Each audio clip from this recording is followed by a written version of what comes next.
The movie opens with a woman lying still on white floor on the ground in a room, and moments later, an ornate clock falls to the ground, covered in blood, close to the woman. The movie then cuts back to 3 months earlier. Ron tries to seduce his wife Becca into bedroom exercise, but Becca turns him down with no specific reason as to why. Ron, disappointed, quietly lays back down on his side of the bed, turning his back to his wife. Next morning, Ron is in the kitchen eating some vegetables when Becca walks in. Becca tries to open a shelf and the hang has come off. Ron quickly runs to help her. Becca tries to tell him off so that he won't re-injure his back, since he is just recovering from a back injury, which causes him to be unemployed and leaves Becca in charge of supporting the household with her nursing job. Ron tries to persuade Becca to stop worrying about his injury and concentrate on getting pregnant while assuring her that everything is going to work out fine. Becca then takes her fertility medication, and Ron tries seducing her again, but she refuses, claiming she has to go work.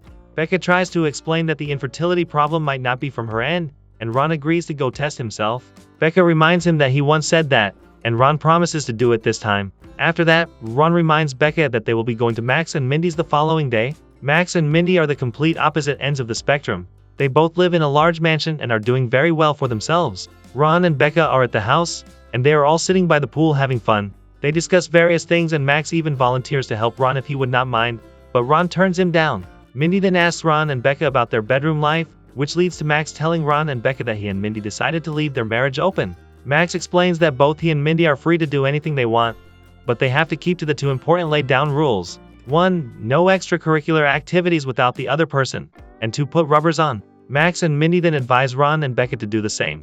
On the way home, Ron and Becca are intrigued about the idea of an open marriage. In fact, just the thought of it sends them into an animalistic frenzy. They start romancing right there in the car, and once they get home, they immediately get to rough exercise. Next morning, Ron and Becca ruminate on the idea of opening their marriage. Ron says it is all up to Becca, and Becca quickly denotes that he is only saying that in order to blame her if it does not work out. At work, Becca tells her cute gay coworker Dylan about the events of the previous day. Dylan then encourages her to give the open marriage a trial, convincing her that it might help strengthen their relationship. Dylan uses his own marriage to Gary as an example, and he states that they are both loving and committed to each nevertheless. Dylan then advises Becca to have a one-on-one conversation with Mindy and make sure they both are on the same page before getting into it. Becca then invites Mindy to lunch, and they both discuss long and hard on the topic. Mindy informs Becca that Max and herself are about to get a divorce when Max brings up the idea, and since they have initiated it, it has helped them become closer than they have ever been. Mindy tries to convince Becca to give the open marriage a trial. Another visit to Max and Mindy's. Ron and Max are both grilling, drinking beer, and discussing. Ron informs Max that his fertility test came back, and the doctor said he only has 1% chance of having children. Max asks if he has informed Becca, but he replies negatively. Max tries to convince him to tell Becca, but Ron says he will tell her when he gets the construction job he applied for, so that Becca will know that he has accomplished in one area of his life. Max persuades Ron to give the open marriage idea a go. Ron asks Max if he has thought about what it might do to their friendship, and Max assures him that there would be no issues as long as they are all on the same page. While this is going on, the women watch the men from their pool chairs. Eventually, a date is set. On the set date, Mindy dresses ridiculously sexy. Becca gets up from beside Ron to appreciate a painting on the wall. Max stands up from beside Mindy and walks up to Becca, while Mindy moves closer to Ron. Mindy starts rubbing Ron's thighs and crotch before eventually kissing him. Max also starts kissing Becca. Then one thing leads to another, and the shared bedroom activities ensue, all set to a baby shark playing in the background. Next morning, Becca sits in the bathtub reminiscing. Ron comes in and asks her about the previous night. They both seem to enjoy the game of Twister with a different person. Ron then gets in the bathtub with Becca, and they both play patty cake again. Another date is picked, and they all meet in a back alley to go to an SM club where the safe word is suspenders. A dominatrix by the name Volvania shows them around after telling them the rules of the game. After a while, they go into a small room, and all four get down to business. After doing the nasty, Ron and Mindy slept off on the couch, while Max and Becca had to go into the inner room and use the bed. Ron wakes up and starts looking around for them. He and Mindy later find them in the inner room. Ron gets annoyed because he believes they have broken the rule by not staying in the place, but Max explains that they both were not comfortable on the chair, which is why they use the bed. Ron then advises that they get dressed and leave. Next morning at their house, Ron and Becca have an argument as to why she went with Max to someplace else. And at the end of the discussion, Ron tells Becca that they need to put a stop to the open marriage. Later that night, Becca calls Ron from work to inform him that she would be working double shifts so as to enable Dylan to go for a Lady Gaga show with his husband.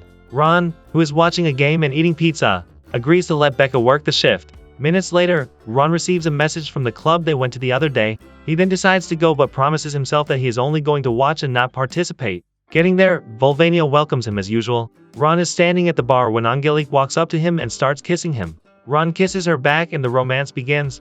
But before she could take off his belt, Ron comes to his senses and barges out of the club and straight home to bed. Some days later, Ron and Becca are out jogging in the woods. Along the way, Ron stops jogging and informs Becca that he has a confession to make. Ron admits to Becca that he went to the fertility clinic and got tested.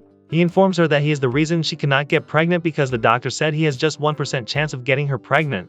Becca gets so angry and lashes Ron for letting her take the fertility supplements every morning like the problem is from her and angrily walks away. Ron begs for forgiveness, but Becca asks for the car key and drives home, leaving Ron to jog all the way home. Getting home, Ron did not meet Becca at home. He looked around the house and did not find her. But he found a pregnancy test kit in the trash and it happened to be positive. Becca comes back late at night. She notices a black expensive car parked across the street and the car leaves immediately when Becca looks towards its location. Becca then goes in and Ron asks to talk, but she refuses and goes to bed. Next morning, Becca is in the kitchen washing plates when Ron gets breakfast. Becca asks him if he notices the black car she saw previously because she has seen the car twice since the night they went to the club. Ron convinces her that it is nothing. While talking, the doorbell rings. Ron goes to answer the door and comes back with a flower bouquet with a note which inscribes to Becca, "My one and only." Becca says it is probably from Dylan when Ron asks where the flower comes from. Later in the day, Ron and Max go to the gym for a workout session. Ron then tells Max about the time he went to the club alone and how he feels about the open marriage. A few days later, Becca tells Ron that she will be working late as usual. Later on, Ron calls the hospital to check up on his wife. Dylan picks up and informs him that Becca left the hospital 3 hours ago, and in the course of their conversation, Ron learns that it was not Dylan that sent the flowers to Becca. Ron becomes confused. Becca actually goes to the club and meets up with Max. Becca tells Max that she wants to put an end to the affair, indicating that it is not the first time. Becca informs Max that she is pregnant and cannot continue with him. She then pleads with Max to stop sending her flowers, which Max denies that he did. Days later, Mindy hosts her birthday party. It so happens that Becca and Mindy are putting on the exact same clothes. Max is of the opinion that Mindy is still into having sex with Ron, but Becca convinces him that Ron has moved on and is starting his own construction business. Days later, another gift arrives at their doorstep. It is a baby carriage with a creepy baby doll.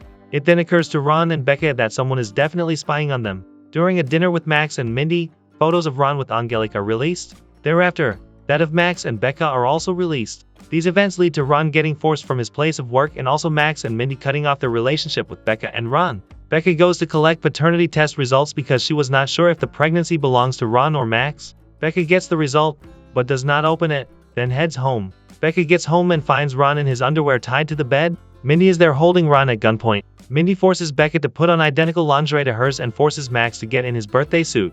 Turns out Mindy is the one that has been spying on all of them, so she wants to get revenge. Mindy is obsessed with Becca and later reveals that she is Becca's secret admirer. Mindy wants to become Becca. Becca tries to play along with Mindy and tells Mindy that she loves her too. Becca tries to convince Mindy to let them have another four-way and Mindy agrees. As Mindy kisses Ron, Max gives Becca the signal to use the clock and Becca grabs the ornate clock and hits Mindy on the head, which leads to Mindy's death. The police come around and they found a way to explain the situation. Becca cries in her husband's arms. Then she opens the paternity test and it shows that Ron is the father of her unborn child. Turns out his 1% pollen count swam to where it counts. They are both very happy and share a passionate kiss. Well, that ending was quite twisted. Came out of left field. What did you guys think of this one? Subscribe for more videos like this. Turn on notifications and leave a like. It really helps the channel.